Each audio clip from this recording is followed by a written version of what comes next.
beer, it's good for you. Hello and welcome to the video. After over 10 years on YouTube, I have shared a huge amount of different recipes by usually presenting one new recipe per month, and people often ask me which I would personally recommend the most for the summer from my whole selection. So within this video I'll be giving you my suggestions in the form of a personal top 5 of my recipes for the summer, with the only rule being that this cannot include recipes that I've put out this year in 2026. In doing this I have also provided a variety of styles, so there is hopefully something for everyone here. For your convenience, you will also find a link to each of the recipes videos in the description area of this video on YouTube. This can be found between the video window and comment section when viewed on a desktop computer. So let's now get started in no particular order of preference. Back in November of 2025 I released a recipe for what I called a party pale ale. The concept here being a very good beer that could be brewed and then served within a short space of time. This recipe and beer has received a great deal of great feedback ever since, and it's certainly been one that I have come back to myself too. This pale ale opens with an inviting aroma packed with tropical and citrus character. Mango, passion fruit, grapefruit and lime lead the charge, with hints of stone fruit and a touch of pine that sit quietly in the background, adding extra complexity and make it a very appealing beer to the nose. The flavour follows through exactly as promised by the aroma. Bright tropical and citrus notes arrive first before evolving into apricot and other stone fruit flavours, supported by a subtle pine character and finishing with an easy drinking grapefruit bitterness that keeps everything refreshing and balanced. What stands out most for most people is the balance. Nothing feels overly intense, but nothing is lacking either. Tropical and citrus flavours are undoubtedly the headline act, yet there are layers of additional fruit character to discover as you work your way through the glass. The grain bill's design adds depth with light caramel sweetness, gentle biscuit notes and a hint of nuttiness that really helps round out the experience.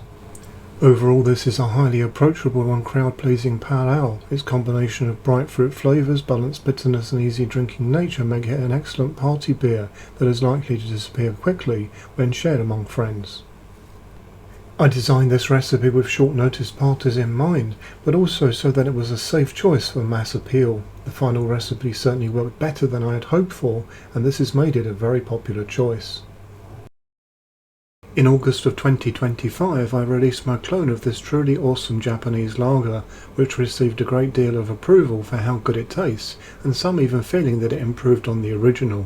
Most of all, I was especially honoured to have great feedback from Japanese people who had a great deal of praise for the clone's closeness. This Japanese-style rice lager presents a delicate and understated aroma that sits perfectly within its clean, refreshing character.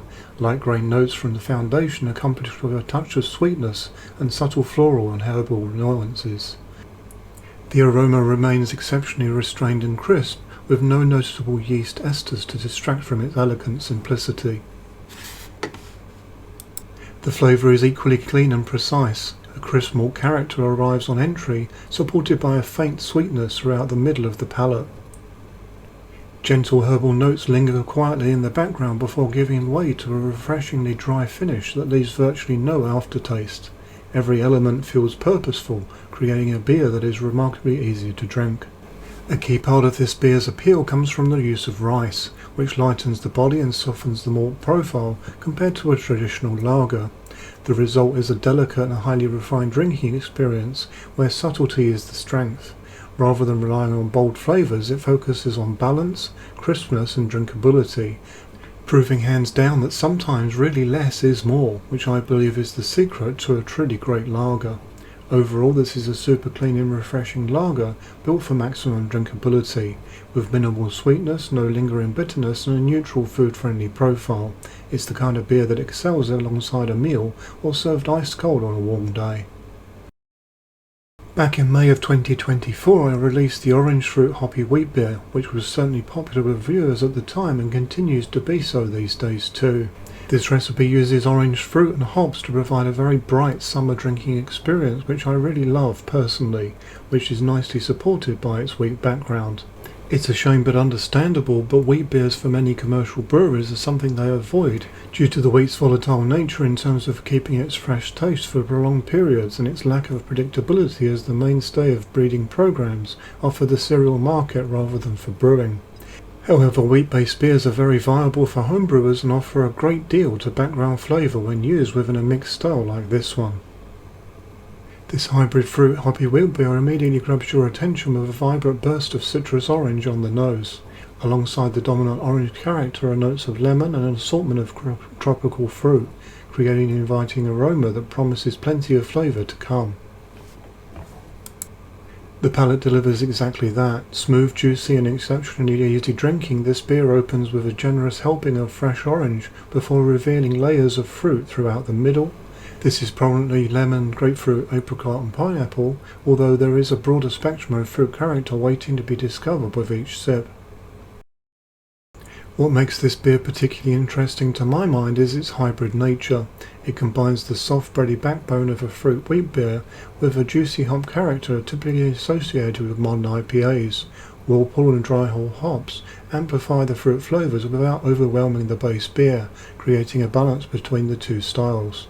Despite the use of Belgian yeast, the overall impression is surprisingly American in character, and its flavour intensity often leads drinkers to guess a significantly higher alcohol content than its approachable 5% ABV. Overall, this is a bright, juicy and highly flavourful orange-forward fruit wheat beer that successfully blends the best elements of multiple styles. Packed with fruit character, refreshingly balanced and remarkably drinkable for its flavour intensity, it makes an ideal summer thirst quencher that delivers plenty of impact without excessive ABV.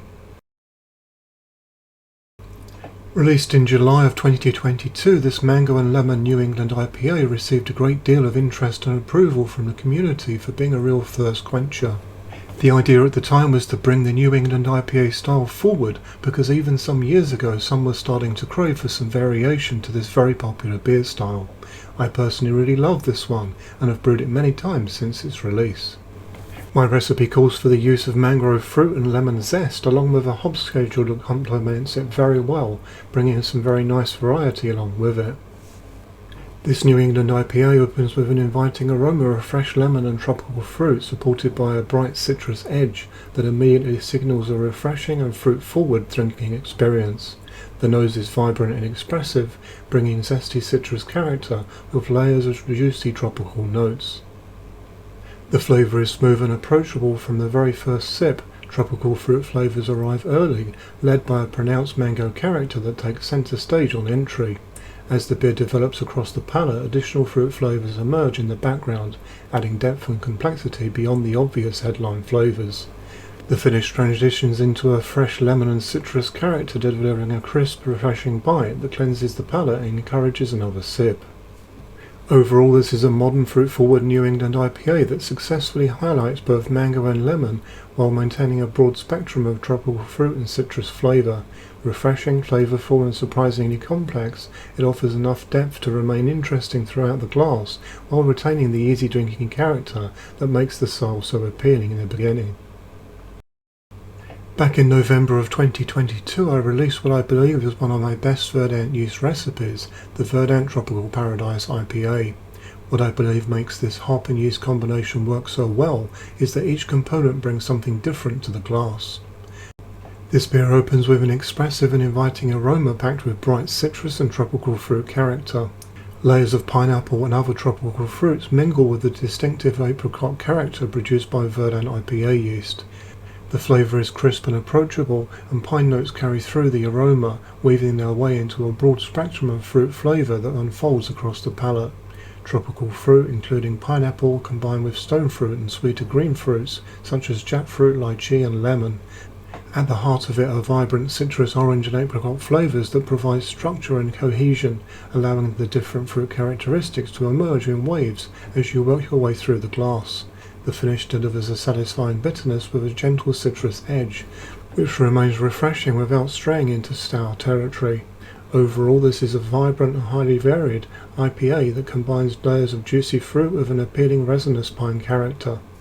Its blend of hop and yeast influences creates a beer that stands out from more conventional examples of the style, delivering a refreshing, flavourful and thoroughly enjoyable drinking experience. So there you have it, you now know my top 5 recipe picks for the summer from my back catalogue. Do let myself and the community know what you think in the comment section of this video. I do hope that you found this video useful, informative and interesting. If so, why not consider liking and subscribing? For further support you can join the channel's Facebook group, and if you would like to support the channel then check out the channel's merchandise store, as all profits go back into the channel. Until next time, happy brewing!